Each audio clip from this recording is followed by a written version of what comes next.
changing me and changing you.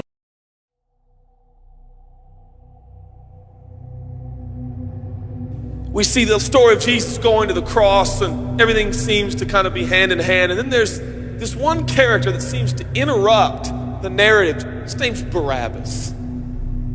We don't even know much about him except that he's a murderer, a leader of an insurrection, a rebel. And why he's even mentioned, sometimes I'm not so sure. It's like, what? This is about Jesus going to the cross.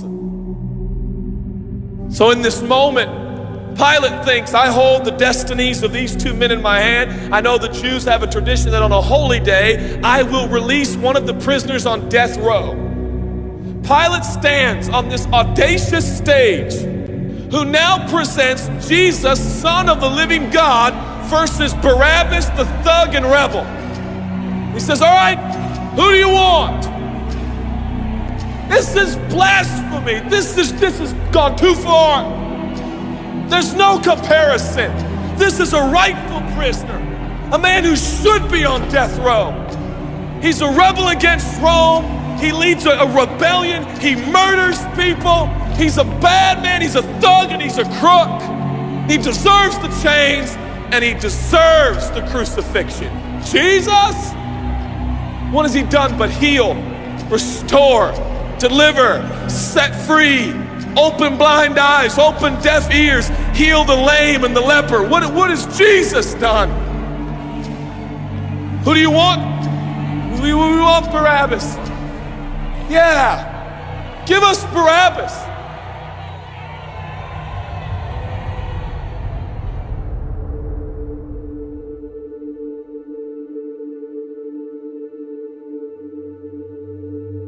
People say, give us Barabbas. The Roman soldiers come up and they put the key in and they unlock Barabbas from his chains and shackles. And he walks down the platform, welcomed by all of his thug friends. Yeah, the people love me. Yeah, that's right. I don't even know who this Jesus guy is, but all I know is my people love me.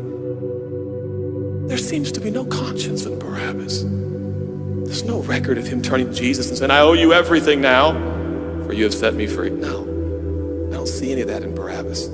And God knew that. Jesus stood there, silent, for he knew the will of the Father. He said, it's fine, Father. Let him have Barabbas. For Jesus knew that the Father would have to treat Jesus like Barabbas so he could treat Barabbas like Jesus. Barabbas thought it was the people that set him free. No, no, no, no. It was the love of the Heavenly Father. When I look at the story, I realize who Barabbas really is. That's me. That's you. That's us. And I was reading this the other day, and I felt God speak to me. I love Barabbas. I love him. But God, he's bad, man. I love him. And I wanted him to go free. But didn't you know that he probably would have never acknowledged the free gift? Yeah, but I love Barabbas. For while we were still sinners, Christ died for us. God sent his son for Barabbas, even the one he knew would walk away from Jesus and his free gift and never come back. He loves him. And the nerve, the gall, and the audacity of believers to think, I got saved by grace, but now that I'm in this deep, dark place of bondage, I better work hard to get myself out. What? That's the opposite of the gospel. Are you bound? Are you held under the power of this temptation, this sin? Do you feel like it's controlling you? What are you gonna do? I'm gonna shake myself free. Stop it! No, you won't! You're no match for the powers of hell and the urges of sin. You will not overcome it, and you will never overcome it. You'll just be another statistic. There's no answer within yourself. Your own marriage, your own goodness, your own discipline, your own devotion will not save your marriage and will not save your kids. There's only one, and he's the one that took your place. silently on the platform with Pilate and said, yes, let him have Barabbas. Take me. How many times have I stood on that platform with Pilate and Jesus, and I'm the Barabbas, and they start to take my chains off, and I say, no, no, I deserve this. I deserve the guilt. I deserve the shame. I deserve the consequence. I deserve it.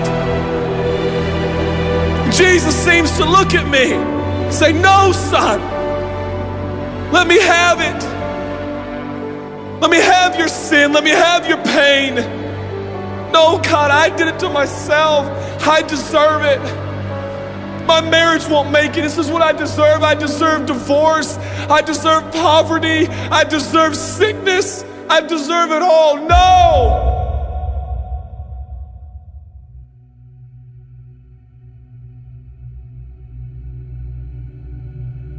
God, I'm so ashamed. Give me your shame. But God, what if I do it again? I'll still be here. Oh God, I don't want to hurt you. I love you. I don't want to do this anymore. Give me your sins, son.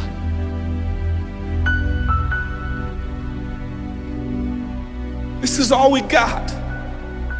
It's all I got. It's all you got.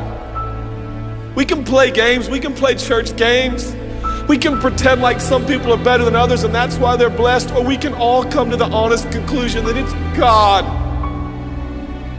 And it's God alone. The greatest challenge is not your discipline, your devotion, your focus. Your greatest challenge is believing the gospel. Could it be that there's a God with a love so scandalous, so wide, so deep, so vast, so high, so expansive, so welcoming, so inclusive? Let me have your sin, son. Okay. And I give him my sin. And I stand in this empty space of forgiveness and acceptance while Jesus walks off to the cross that I deserve. I see him walking to the post to be whipped. As I stand a free man, all the attention is turned now. And I feel the love of God saying, go son, live your life. I'll pay the price. Where did we get off thinking that we were gonna set ourselves free? It's still Jesus. It'll always be Jesus. It'll never stop being the power of Jesus. If his blood is sufficient for your salvation, his blood is sufficient to sustain you through every challenge and every sin and every temptation. Jesus is enough.